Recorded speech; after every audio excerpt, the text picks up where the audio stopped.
चलो ठीक है, एक बार फिर से क्लास स्टार्ट हो रही है।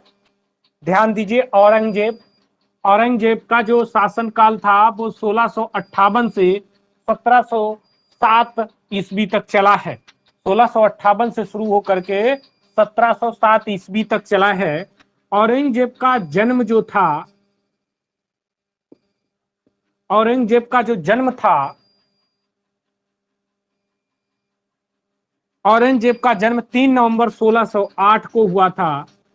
3 नवंबर 1618, 3 नवंबर 1618। जो अगर दिख नहीं रहा है तो लिखते जाएंगे, ठीक है, हम बोल भी रहा हूं साथ में।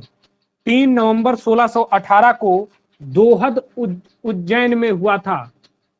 दोहद उज्जैन में इनका जन्म हुआ था, अकबर का। इनके पिता का नाम शाहजहां था। इनके पिता का नाम शाहजहां था। इनकी माता का नाम मुमताज महल, मुमताज महल, जिसका एक और नाम था अर्जुमंद बानो बेगम। अर्जुमंद बानो बेगम।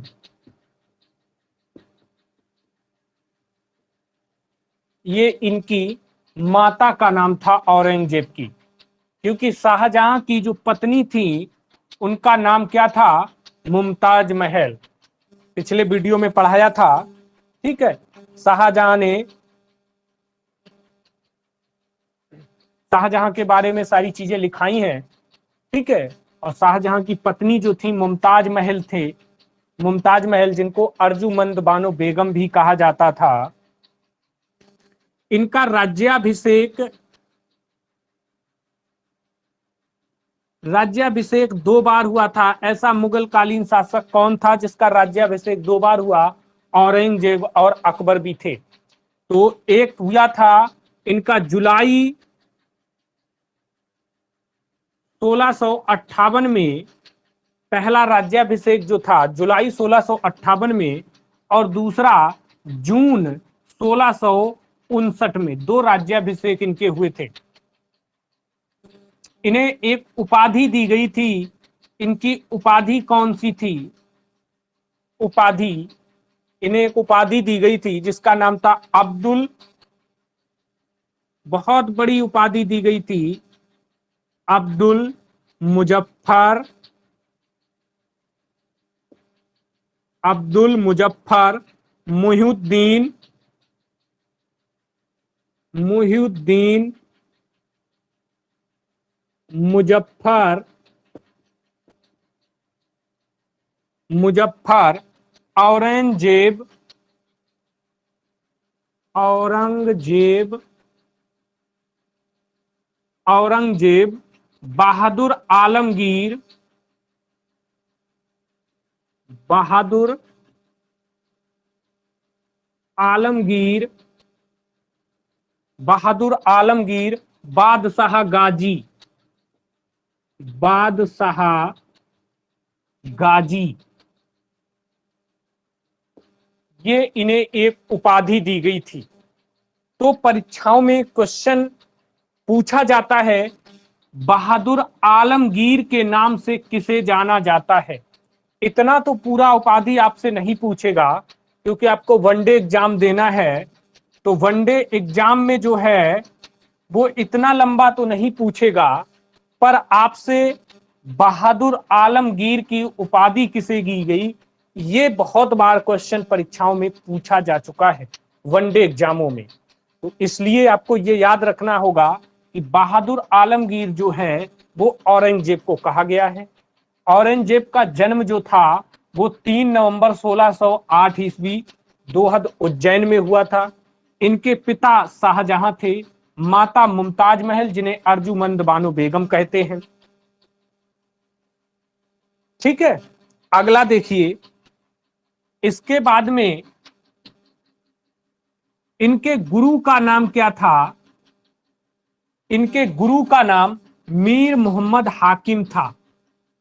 मीर मोहम्मद हाकिम ये इनके गुरु थे, औरंगजेब के। मीर मोहम्मद हाकिम औरंगजेब के गुरु थे। इसके बाद में इनकी जो मृत्यु थी, पूरा जीवन परिचय लिखा दिया इनका। मृत्यु 1707 ईस्वी में दौलताबाद के पास, दौलताबाद के पास, दौलताबाद के पास जैल उल हक के मजार, जैल उक हक के मजार, मजार के पास दफनाया गया, के पास दफनाया गया। तो यहां पर क्वेश्चन जो बनता है कि औरंगजेब के गुरु कौन थे, तो औरंगजेब के गुरु मीर मोहम्मद हाकिम थे। इनकी मृत्यु 1707 ईस्वी में हुई थी और मृत्यु के बाद इन्हें दौलताबाद के पास एक मजार था जैल उक हक के नाम से, उनके पास इन्हें दफना दिया गया था। ठीक है, ये तो बात रही हमारे औरंग साहब के जीवन परिचय की। अब बात करेंगे औरंगजेब से संबंधित कुछ परीक्षा में उपयोगी, परीक्षा में महत्वपूर्ण बिंदु, महत्वपूर्ण बिंदु जिन पर चर्चा करेंगे जो औरंगजेब से संबंधित होंगे। परीक्षा में जो महत्वपूर्ण बिंदु हैं उन पर चर्चा करेंगे। पहला पॉइंट है, औरंगजेब एक कट्टर सुन्नी मुसलमान था। औरंगजेब, पहला पॉइंट लिखेंगे, औरंगजेब एक कट्टर सुन्नी मुसलमान था, मुसलमान था। समझ गए? प्रिया कहां थी अभी तक? औरंगजेब जो था एक कट्टर सुन्नी मुसलमान था। ठीक है, क्वेश्चन ऐसे डाल दिया जाता है कि औरंगजेब कैसा मुसलमान था, सुन्नी, शिया, ऐसे ऑप्शन दे दिया जाएगा। तो आपको याद रखना है कि औरंगजेब एक सुन्नी मुसलमान था। अगले पॉइंट में 1665 में उसने मंदिरों को, 1665 में उसने मंदिरों को तोड़ने के आदेश दिए, मंदिरों को तोड़ने के आदेश दिए। ऐसा शासक था, इसने 1665 में मंदिरों को तोड़ने के आदेश दे दिए।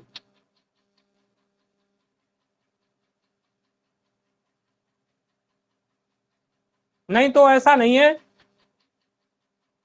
बिना डाले आईडी नहीं चलती है, ऐसा नहीं है।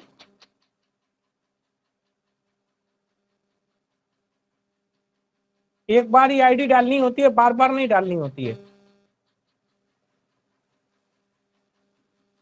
अगला पॉइंट देखिए, लिख रहे हैं? मैसेज तो हमने किया था, पर हमने बहुत पहले ही बता दिया था, कल बताया था, आज भी बताया था कि अब डेली आपकी बिना बताए सुबह 9 बजे की भी क्लास अपने टाइम पर होगी। अगर कोई दिक्कत आएगी तो हम सूचना देंगे। और शाम 5 बजे की भी क्लास अपने टाइम पर ही होगी। दोनों क्लासें अपने समय पर चालू होंगी। ठीक है? हाँ, इसमें हम आपको बताएं या ना भी बताएं तो आप बिल्कुल रेडी रहिए कि ये दोनों क्लासें, अब हमारी दोनों क्लासें आपको मिलेगी अपने समय पर। ठीक है, जब तक ऑफलाइन क्लासें नहीं चालू होती हैं, ये आप समझ लो, आपकी जब तक ऑफलाइन क्लासें नहीं चालू होती हैं तब तक ये क्लासें हम आपको लगातार यूट्यूब के माध्यम से शाम को देंगे डेली। ठीक है, सुबह भी 9 बजे भी क्लास देंगे, क्योंकि आपका पेट का एग्जाम को देखते हुए हमने ये डिसीजन लिया है। ठीक है, हाँ। और यहां से जब हम लिखा के चलेंगे तो वहां से याद कराने में बहुत आसानी होगी। ठीक है, आज आपका मध्यकालीन इतिहास समाप्त कर रहा हूं हम। अगला देखिए पॉइंट, इसने दरबार में, इसने दरबार में संगीत नृत्य पर प्रतिबंध लगा दिया था। संगीत नृत्य पर प्रतिबंध लगा दिया। ये औरंगजेब ऐसा शासक था, इसने दरबार में जो संगीत और नृत्य होते थे उसको रोक दिया। इसने कुरान को शासन का आधार बनाया। शासन का आधार बनाया। इसने क्या किया, कुरान को शासन का आधार बनाया। क्वेश्चन आपसे किसी भी एंगल से पूछ सकता है कि औरंगजेब ने शासन में आधार किसको बनाया, तो कुरान को बनाया। ठीक है, अगले पॉइंट की ओर चलते हैं। इसने बहुत से पर रोक लगाई है, जैसे इसने नवरोज त्योहार पर रोक लगा दी। नवरोज त्योहार, इस पर प्रतिबंध लगा दिया। झरोखा दर्शन पर प्रतिबंध लगा दिया। झरोखा दर्शन पर प्रतिबंध लगा दिया। तुला दान पर प्रतिबंध लगा दिया। तुला दान पर प्रतिबंध लगा दिया। तिलक करने पर प्रतिबंध लगा दिया। तिलक करने पर प्रतिबंध लगा दिया। सिक्कों पर कलमा खुलवाना। सिक्कों पर कलमा खुलवाना।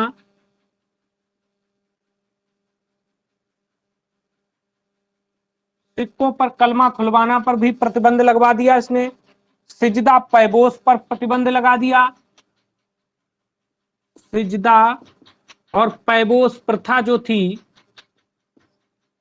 पैबोस प्रथा पर भी इसने प्रतिबंध लगा दिया था। अच्छा बताओ, सिजदा और पैबोस प्रथा किसने चालू की थी, कौन शासक था, बताएगा कौन छात्र बताएगा। सिजदा और पैबोस, बलबन ने, हंसिका शुक्ला, गुड। आगे चले, इसके बाद में इसने और क्या किया, दरबार में होली और दिवाली का प्रतिबंध लगवा दिया था। दरबार में होली और दिवाली पर भी प्रतिबंध लगवा दिया था।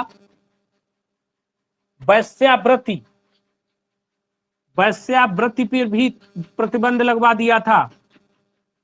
वैश्यावृत्ति पर भी प्रतिबंध लगवा दिया था। तो इतने औरंगजेब में इन सभी पर प्रतिबंध भी लगवाया था। अगला पॉइंट देखिए,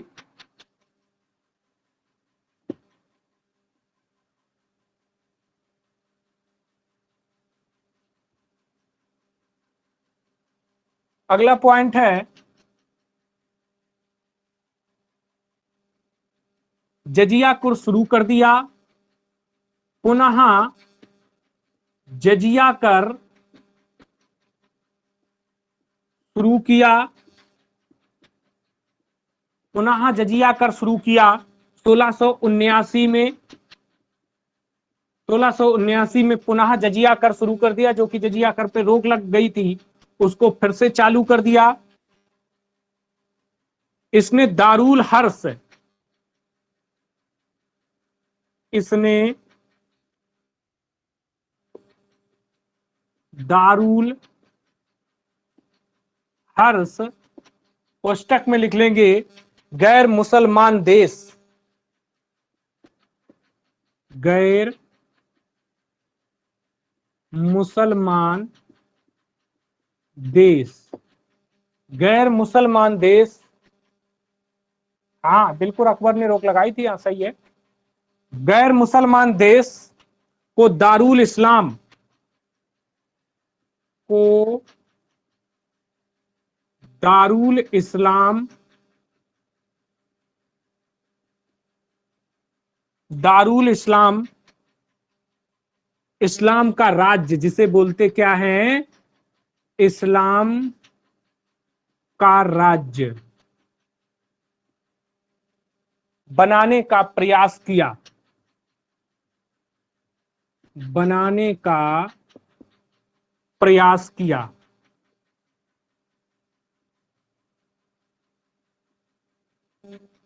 औरंगजेब ने। आगे पॉइंट में यह है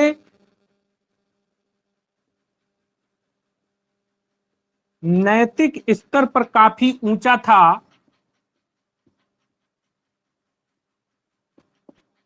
यह नैतिक स्तर पर काफी ऊंचा था, इसलिए मुसलमान उसे,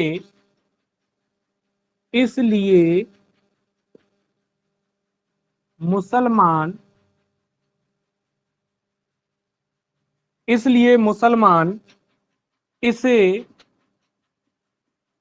जिंदा पीर कहते थे, जिंदा पीर कहते थे। ये एक बहुत ही इंपॉर्टेंट पॉइंट मिला है आपको। जिंदा पीर किसे कहा जाता है, औरंगजेब को।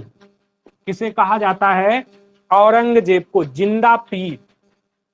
ठीक है, नैतिक स्तर इसका काफी ऊंचा था, इसलिए इसे मुसलमान क्या कहते थे, जिंदा पीर कहते थे। क्या कहते थे, जिंदा पीर कहते थे। आगे चलते हैं, अब कुछ इसके विद्रोह देखिए, औरंगजेब के कुछ विद्रोह हैं।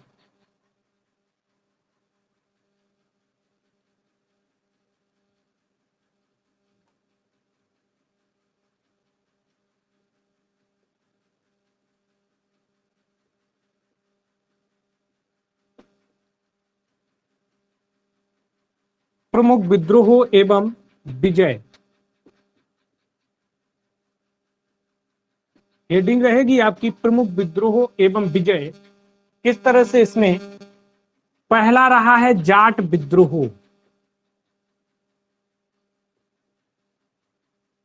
औरंगजेब ने जाटों के साथ जो विद्रोह किया, पहला संगठित विद्रोह था ये,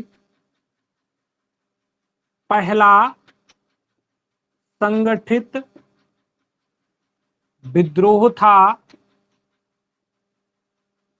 पहला संगठित विद्रोह था जो गोकुल के नेतृत्व में हुआ, जो गोकुल के नेतृत्व में हुआ।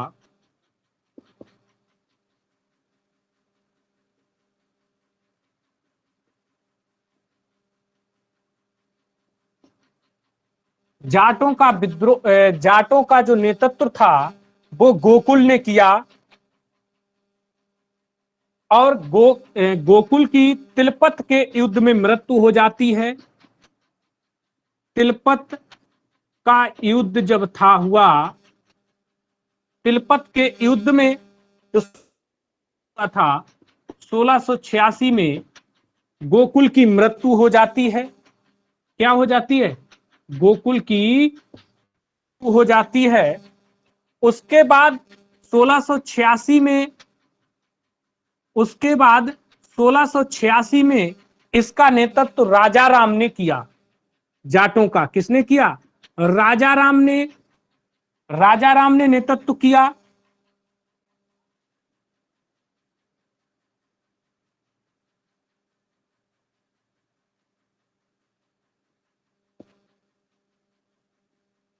राजा राम ने नेतृत्व किया,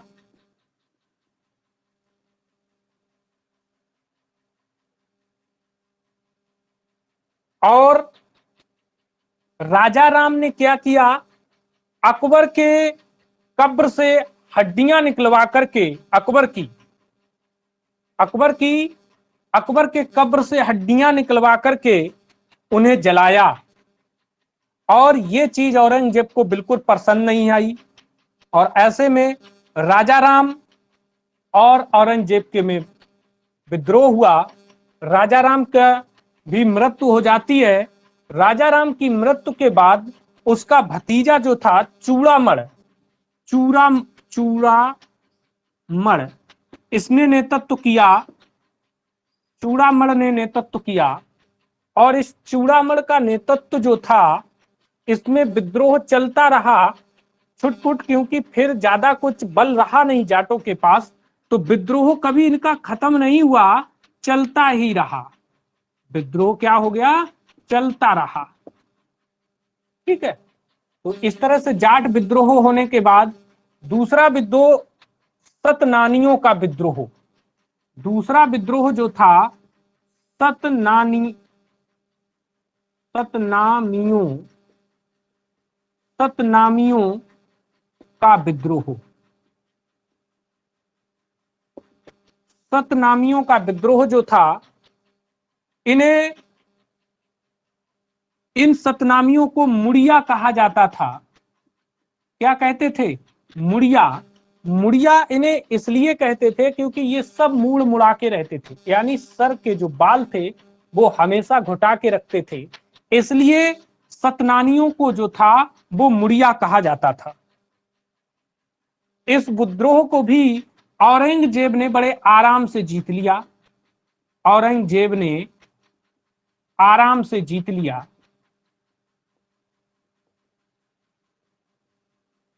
इस विद्रोह को भी औरंगजेब ने बहुत ही आराम से विजय हासिल कर ली।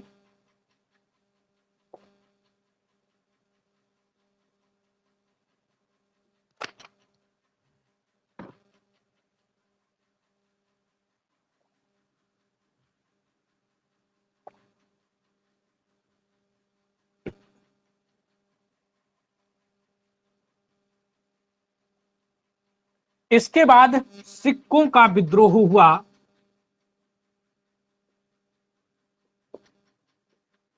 सिखों का विद्रोह हुआ, और इस सिखों के विद्रोह में धार्मिक विषय पर औरंगजेब ने धार्मिक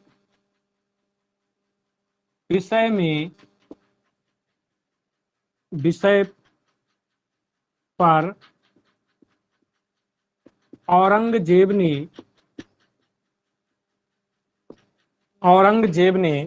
नौवें गुरु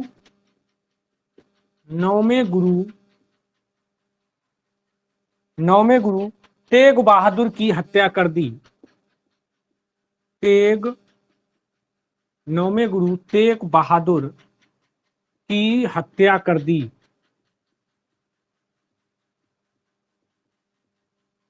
नौवें गुरु तेग बहादुर की हत्या कर दी। तो सिखों के नौवें गुरु तेग बहादुर की हत्या किसने की थी, औरंगजेब ने। ये क्वेश्चन पूछ सकता है परीक्षा में कि सिखों का विद्रोह जो हुआ था उसमें नौवें गुरु तेग बहादुर थे, उसकी हत्या किसने की थी, औरंगजेब ने की थी। कब की थी, 1675 में। कब की थी, 1675 ईस्वी में। ठीक है, याद रहेगा। अगला पॉइंट चलते हैं, राजपूतों का विद्रोह हुआ। राजपूतों का विद्रोह हुआ। इस राजपूतों के विद्रोह में मारवाड़ एवं मेवाड़ द्वारा, मारवाड़ एवं मेवाड़ द्वारा यह विद्रोह हुआ, और इसको अंत में औरंगजेब ने इसको भी सफल कर दिया। वनडे एग्जाम के हिसाब से तुम्हें बहुत ज्यादा गहराई से आपसे नहीं पूछेगा, ऊपर से ही पूछेगा। और अब एग्जाम की दृष्टि से थोड़ा हम जल्दबाजी कर रहे हैं, थोड़ा खींच हैं, जितना सिलेबस खिंच जाए वो ज्यादा ठीक रहेगा, फिर याद तो कराएंगे ही बाद में। इसके बाद है आपका मराठा का विद्रोह जो था, ये बहुत इंपॉर्टेंट है मराठा का। तो इस मराठा में क्या था, पुरंदर की संधि हो गई थी। पुरंदर की संधि कब हुई थी, पुरंदर की संधि कोई बताएगा, जून 1965, बिल्कुल सही आंसर है, जून 1665। 1665, गुड, सही आंसर है। ये शिवाजी एवं राजा जयसिंह के बीच हुआ था। शिवाजी एवं राजा जयसिंह के बीच, राजा जय, तो ये क्वेश्चन पूछा जाता है कि पुरंदर की संधि कब और किनके बीच हुई थी। पुरंदर की संधि कब और किनके बीच हुई थी। तो याद रखना है आपको कि पुरंदर की जो संधि थी, पुरंदर की संधि 1665 में हुई थी। राजा शिवाजी और राजा जयसिंह के बीच में यह संधि हुई थी। किनके बीच हुई थी? तो ये औरंगजेब का एक मेन पॉइंट है। दो क्वेश्चन यहां से बिल्कुल आपको सीधे सीधे दिखाई पड़ रहे हैं, जो आपको 100% परीक्षा में मिलेंगे कि नौवें गुरु कौन थे, या नौवें गुरु की, सिखों के नौवें गुरु की हत्या किसने की या कब की। तो यहां से ये 3 क्वेश्चन 4 सीधे दिखाई पड़ रहे हैं। इसके बाद मराठा वाला जो ऑप्शन आया है, पुरंदर की संधि कब हुई, पुरंदर की संधि कब हुई, अंडरलाइन इस पे कर लेंगे। ये आपकी जून 1665 में हुई है। 1665 में हुई है पुरंदर की संधि। आगे चलते हैं, ठीक है। बिल्कुल तैयारी आप इस तरह से करके जाइए कि पेपर जो आए इस बार पेट का, उस पेपर के पन्नों में छेद कर दें। समझ गए? हाँ, इस तरह की तैयारी करके जाना है इस बार कि पेपर को बिल्कुल एकदम उसको नदा नापूस करके छोड़े। अगला है, इसी में देखें, इसके बाद शिवाजी को कैद किया गया। शिवाजी को कैद किया गया, शिवाजी को कैद किया गया। और जब शिवाजी कैद हो गए तो उनके पुत्र संभाजी शासक बने। उनका पुत्र जो था संभाजी को शासक बनाया गया, शासक बनाया गया। संभाजी की हत्या भी कर दी गई। इनकी हत्या भी हो गई 1689 में, 1689 में, ठीक है। तो इस तरह से ये रहा आपका। आगे देखिए,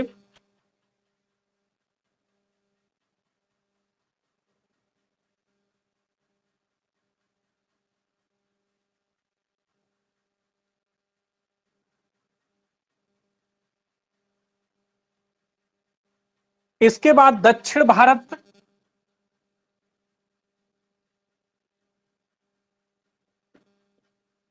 दक्षिण भारत,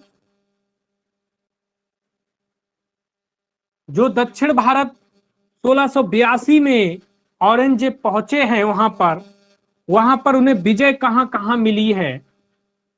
दक्षिण भारत में विजय कहां कहां मिली है। तो दक्षिण भारत में बीजापुर में पहली विजय इन्हें मिली है। बीजापुर में पहली विजय मिली है 1686 में। 1686 में दक्षिण भारत में लगभग 25 वर्ष का समय। अच्छा, पेपर की खोपड़ी में छेद करोगे? हाँ बिल्कुल सही है, पेपर की खोपड़ी में ही छेद करना है, ठीक है। पेपर की खोपड़ी में ही छेद करना है। आजकल तुम फूल पत्ती वाली क्लास खूब देख रहे हो, हैं?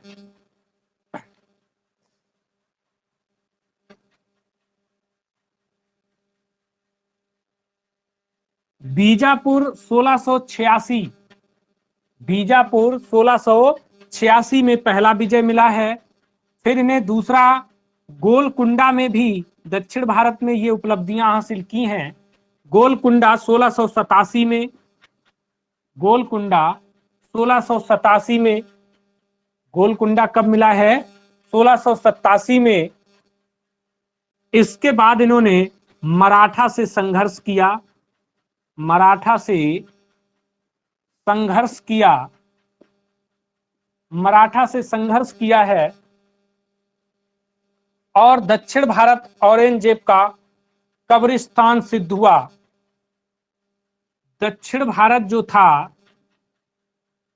वो औरंगजेब का कब्रिस्तान सिद्ध हुआ। क्यों हुआ? क्योंकि उसने यहां 25 वर्ष का समय निकाल दिया था दक्षिण भारत में।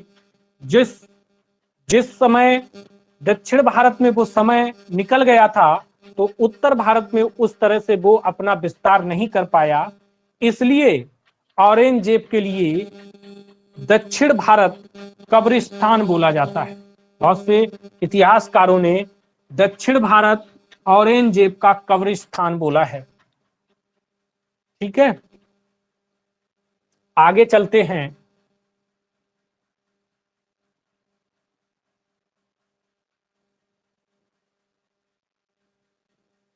इनकी पत्नी का नाम क्या था? रबिया उल दौरानी। राबिया उल दौरानी। राबिया उल दौरानी दिलरास बानो बेगम। दिलरास बानो बेगम, इनकी पत्नी का नाम था राबिया उल दौरानी या दिलरास बानो बेगम। इन्होंने अपनी पत्नी के याद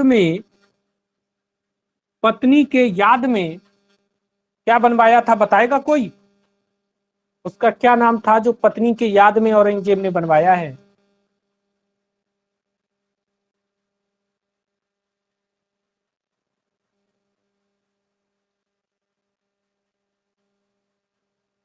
नहीं पता है?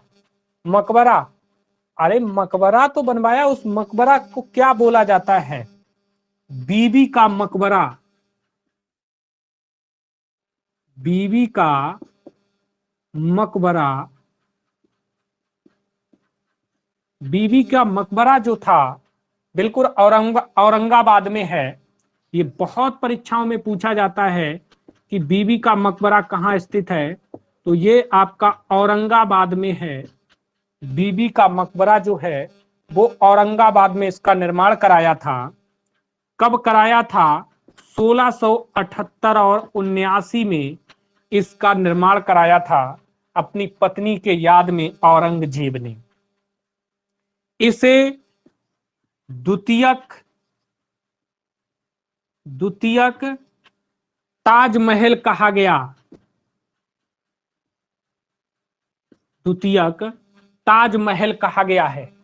क्यों कहा गया इसे द्वितीयक ताजमहल? द्वितीयक ताजमहल इसे इसलिए कहा गया था क्योंकि जो ये बीबी का मकबरा था, ये ताजमहल की तरह ही बना हुआ था। यानी जो इसका डिजाइन था वो पूरी तरह से ताजमहल की तरह ही बना करके तैयार किया गया था। इसलिए इसे बीबी का मकबरा जो था, इसे द्वितीयक ताजमहल कहा गया। द्वितीयक ताजमहल कहा गया है। याद रखना है आपको, क्वेश्चन किसी भी प्रकार से परीक्षा में फंस सकता है आपको। ठीक है, इसलिए हर एंगल से आप तैयारी करके जाएंगे परीक्षा में। और अब हम तुमसे ये वादा करते हैं कि जितना हमने नोट्स पे लिखाया है मध्यकालीन इतिहास, मध्यकालीन इतिहास, अगर मध्यकालीन इतिहास का क्वेश्चन आता है और वो आपके नोट्स पे नहीं लिखा है, तो आप हमें बताना कि मध्यकालीन इतिहास का सर ये क्वेश्चन था और आपने इसको नहीं लिखाया, इसको नहीं पढ़ाया। समझ गए? आने वाले समय में आपकी मांग के अनुसार प्राचीन शुरू करें या आधुनिक, जैसा आप मांगेंगे उसी के अनुसार शुरू करेंगे। अब आप बताएंगे कि प्राचीन या आधुनिक कौन सा इतिहास आप चाहते हैं आगे की क्लास में। आगे देखिए, प्राचीन, ठीक है, प्राचीन इतिहास की मांग कर रहे हैं, ठीक है, कोशिश करेंगे।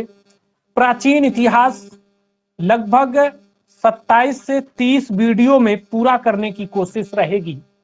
27 से 30 वीडियो में, यानी 27 से 30 दिन की क्लास, एक महीने की क्लास में प्राचीन इतिहास समाप्त हो जाएगा और संभावना है भी कि 30 दिन की क्लास मिलने की पूरी चांस है, यानी कि एग्जाम तक आपका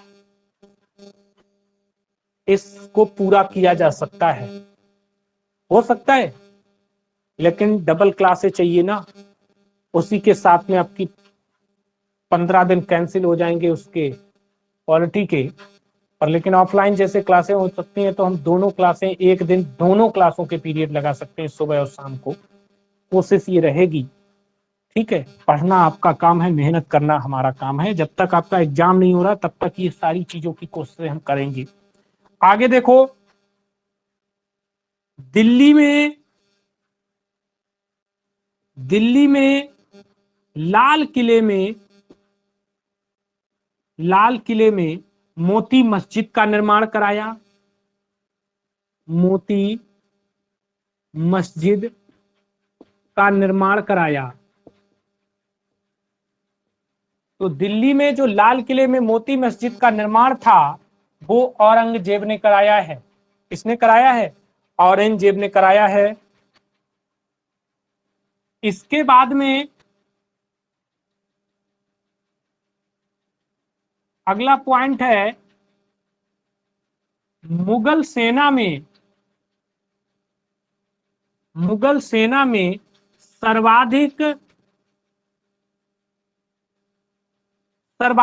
हिंदू सेनापति सर्वाधिक हिंदू सेनापति सर्वाधिक हिंदू सेनापति कुल का 1/3 या 33% हिंदू सेनापति बनाए थे। यह काम करने वाले औरंगजेब पहले शासक थे जो इतनी अधिक मात्रा में हिंदू सेनापति रखे। ठीक है, आगे चल रहे हैं।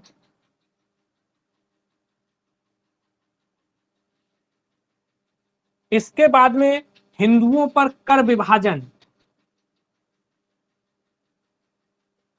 हिंदुओं पर कर विभाजन हिंदुओं पर कर विभाजन किस तरह से किया है? इन्होंने कर विभाजन 200 दिरहम से कम आए दिरहम से कम आय वाले व्यक्तियों के लिए 12 दिरहम टैक्स रखा है। 12 दिरहम टैक्स रखा है।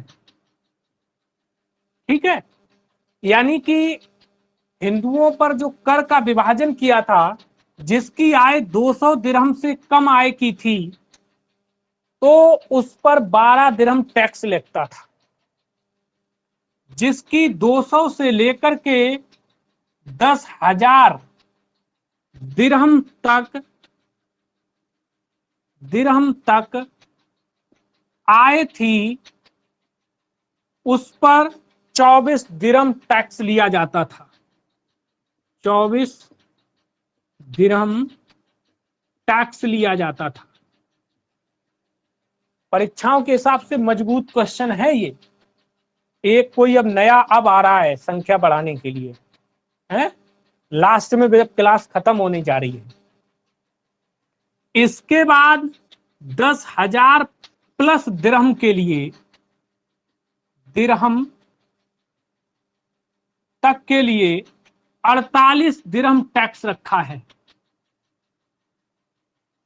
48 दिरहम टैक्स रखा था। ये हिंदुओं पर कर विभाजन औरंगजेब ने रखा था। इसके बाद औरंगजेब ने अपना काम और क्या किया था कि 14 वर्ष से कम उम्र के बच्चों 14 वर्ष से कम उम्र के बच्चे भिखारी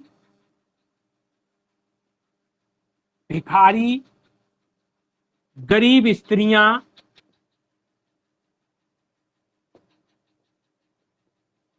गरीब स्त्रियों पर छूट रखी थी, इन पर कोई कर नहीं था, इन पर छूट रखी थी, इन पर कोई कर नहीं रखा था। ठीक है, तो ये बात रही औरंगजेब के शासनकाल की। ये औरंगजेब का पार्ट जो था वो कंप्लीट हो गया है। आज की क्लास का समय पूरा तो अभी नहीं हुआ है, लेकिन जो आपका हमने टारगेट बनाया था वो पूरा हो गया है। ठीक है, तो कल शाम 5 बजे पॉलिटी की क्लास के साथ हम लाइव हाजिर होंगे। सुबह 9 बजे की क्लास रीजनिंग के साथ लाइव हाजिर होंगे। तब तक के लिए सभी छात्रों को हम नमस्कार बोलते हैं। जय हिंद। सभी छात्र एकदम बिंदास, मस्त, खुश रहेंगे।